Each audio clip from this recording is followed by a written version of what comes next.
ఈరోజు మేము అంత పెద్ద వీరులము సూరులము అని చెప్తున్నారే, ఆ రోజు సోనియా గాంధీ గారి కాళ్ళు పట్టుకొని, కాంగ్రెస్లో ఉండే పెద్దల కాళ్ళు పట్టుకొని, వైఎస్ జగన్మోహన్ రెడ్డి గారు ఏ తప్పు చేయకపోయినా కూడా కేవలం సాక్షిలోని పెట్టుబడులను చూపించి ఆ రోజు ఆయన పైన కేసులు వేయించిన మాట వాస్తవం కాదా?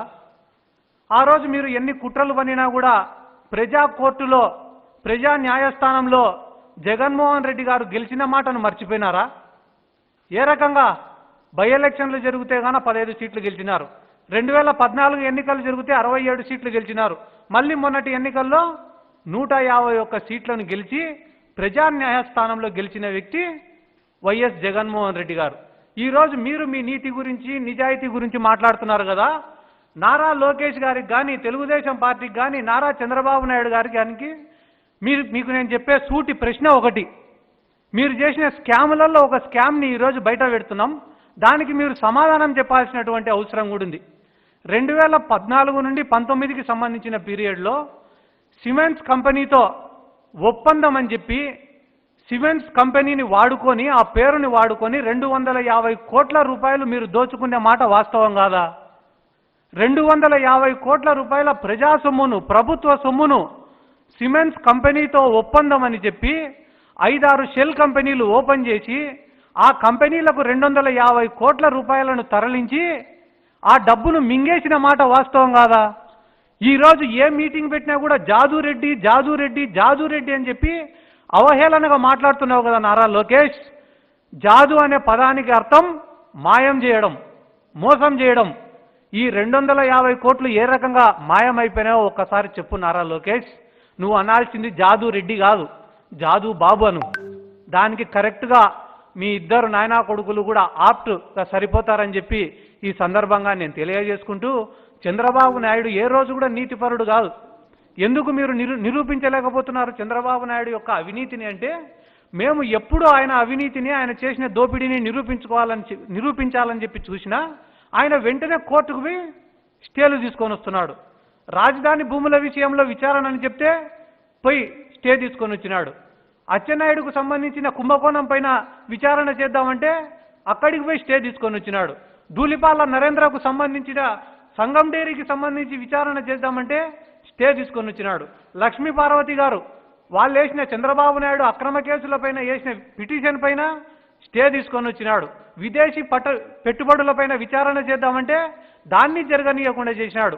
అంతెందుకన్నా మీరు అందరూ కూడా బాగా గమనించండి, చాలా మందికి తెలిసినది కూడా మర్చిపోయింటారు. లేకుంటే ఏలేరు కాలువకు సంబంధించిన విషయంలో, ఆ వర్కుల విషయంలో అక్కడ కాంపెన్సేషన్ ఇవ్వాలని చెప్పి పోతిరెడ్డి అని చెప్పి చంద్రబాబు నాయుడుకు సంబంధించిన బినామీ అనుకోండి, ఇంకొక ఆయనకు సంబంధించిన వ్యక్తి అనుకోండి, అతని పేరు పైన ఒక అకౌంట్ క్రియేట్ చేసి ఆ ఏలేరు కాలువకు సంబంధించిన కాంపెన్సేషన్ను ఆయన అకౌంట్లలో వేసి దోచుకునే మాట వాస్తవం కాదా? ఆ రోజు జస్టిస్ లక్ష్మారెడ్డి గారు ఇదే విషయం పైన విచారణ చేపడితే టెక్నికల్ ఆస్పెక్ట్స్లో ఇది కరెక్ట్గా లేదని చెప్పి ఆ విచారణను తొక్కిపెట్టిన మాట వాస్తవం కాదా? ఇటువంటి నారా చంద్రబాబు నాయుడు గారి పైన చెప్పుకుంటా పోతే గాన కొన్ని వేల పుస్తకాలు వేయచ్చన్న మనం. అంత అవినీతిపరుడు ఈరోజు తనకన్నా మించిన నీతిపరుడు లేడనట మీటింగులు పెట్టడము, యువగలం అని పేరు పెట్టడము, ఇదేం కర్మ రాష్ట్రానికి అని పేరు పెట్టడము నిజంగానే చాలా సిగ్గుచేటని చెప్పి ఈ సందర్భంగా నేను మరొకసారి తెలియజేసుకుంటూ, నారా లోకేష్ గారు ఎక్కడికైనా పోయినప్పుడు మాట్లాడేటప్పుడు కూడా ఆయన స్థాయిని గుర్తుపెట్టుకొని మాట్లాడాలి. ఎందుకంటే ఆయన ఫెయిల్యూర్ పొలిటీషియనే కాదు, మనిషే ఫెయిల్యూర్ అతను. ఈరోజు నగిరికి పోయి రోజా గారి గురించి మాట్లాడుతున్నారు, జగన్మోహన్ రెడ్డి గారి గురించి మాట్లాడుతున్నారు. ఒక విషయం చెప్తాం, మీరు కూడా ఆలోచన చేయండి. మేము పొలిటికల్ ఫీల్డ్లో ఉన్నాం, సినిమా ఫీల్డ్లోకి పోతాం, 3 అట్టర్ఫ్లాప్ సినిమాలు తీస్తాం. 3 అట్టర్ఫ్లాప్ సినిమాలు తీసిన తర్వాత వన్ ఫైన్ డే ఇట్లనే ప్రెస్ మీట్ పెడతాం.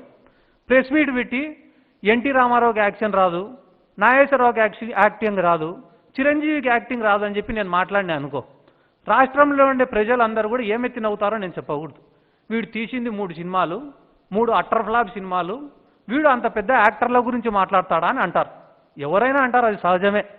ఈరోజు రాష్ట్రంలో జగన్మోహన్ రెడ్డి గారి దగ్గర 151 మంది ఎమ్మెల్యేలు, 20-30 మంది ఎంపీలు, ఎమ్మెల్సీలు, 10,000 మంది సర్పంచులు, ఎంపీటీసీలు, జెడ్పీటీసీలు, మున్సిపల్ మేయర్లు, ఇంతమందికి పొలిటికల్గా లైఫ్ ఇచ్చినాడు, ఇంత పరిపాలన చేస్తున్నాడు, ఇన్ని సంక్షేమ పథకాలు ఇచ్చినాడు, ఇన్ని రిఫార్మ్స్ తీసుకొని వచ్చినాడు.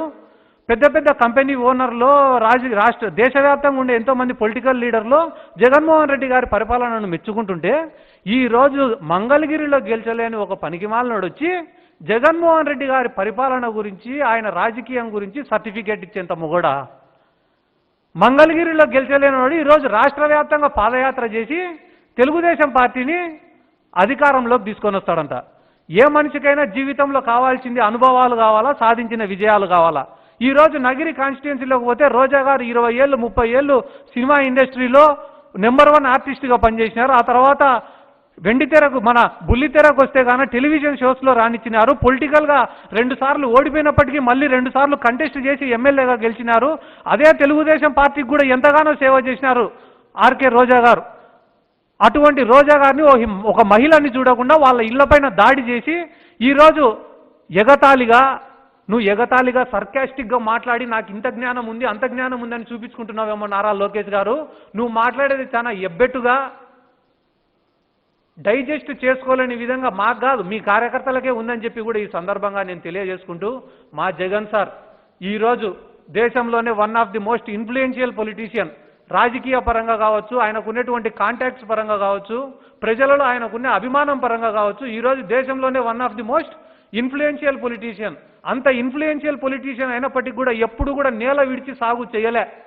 నిరంతరం నిత్యం రివ్యూ మీటింగులు పెట్టడము, పోలీసులతో మాట్లాడడమో, మీడియా వాళ్ళతోటి మాట్లాడడమో, రాజకీయ నాయకులతో మాట్లాడడమో, మనం కరెక్ట్ ఉన్నామా తప్పు ఉన్నామా, ఒకవేళ మన తప్పులు ఉంటే కనుక వాటిని ఏ రకంగా సరిదిద్దుకోవాలా, ప్రతి గ్రామ పంచాయతీకి 20 లక్షల రూపాయలు ఇవ్వాలా డెవలప్మెంట్ కోసం అనో, సంక్షేమ పథకాలు అమలు చేయడమో, నిరంతరం నిత్యం ఆయన మార్చుకుంటూ అప్డేట్ అవుతూ ఏం చేస్తే ప్రజలకు మంచి జరుగుతుందని చెప్పి మా జగన్మోహన్ రెడ్డి గారు ఆలోచిస్తుంటే, అంత ఇన్ఫ్లుయెన్షియల్ పొలిటీషియన్ అయినప్పటికీ కూడా మా సార్ అట్లా ఆలోచన చేస్తుంటే, ఓ పక్కన నెత్తి మీద రూపాయి పెడితే పావులాగు చెల్లని నారా లోకేష్ మాత్రం మా బ్లడ్ వేరు మా బ్రీడ్ వేరు అంటున్నాడు. ఇటువంటి వాళ్ళ గురించి మనం ఆలోచన చేయాలన్నా, మనం మాట్లాడాలన్నా, కానీ వాళ్ళు చేస్తున్నటువంటి తప్పుడు ఆలోచనల గురించి, తప్పుడు మాటల గురించి మనం చెప్పాల్సినటువంటి అవసరం ఉంది. ఈరోజు ఒకటే మాట చెప్తున్నా, సిమెంట్స్ కంపెనీతో వాళ్ళు చేసుకునే ఒప్పందం పైన ఇప్పటికే అరెస్టులు జరిగినాయి. ఇంకా లోతుగా విచారణ జరగాల, వీళ్ళందరిపైన కూడా యాక్షన్ తీసుకోవాలని చెప్పి మరొకసారి రాష్ట్ర ప్రభుత్వాన్ని కూడా నేను కోరుకుంటున్నాను. తెలుగుదేశం పార్టీ వాళ్ళకు కూడా నేను ఇచ్చే ఒక ఉచిత సలహా ఏమరా అంటే, ట్రాన్స్లో బతకద్దండి.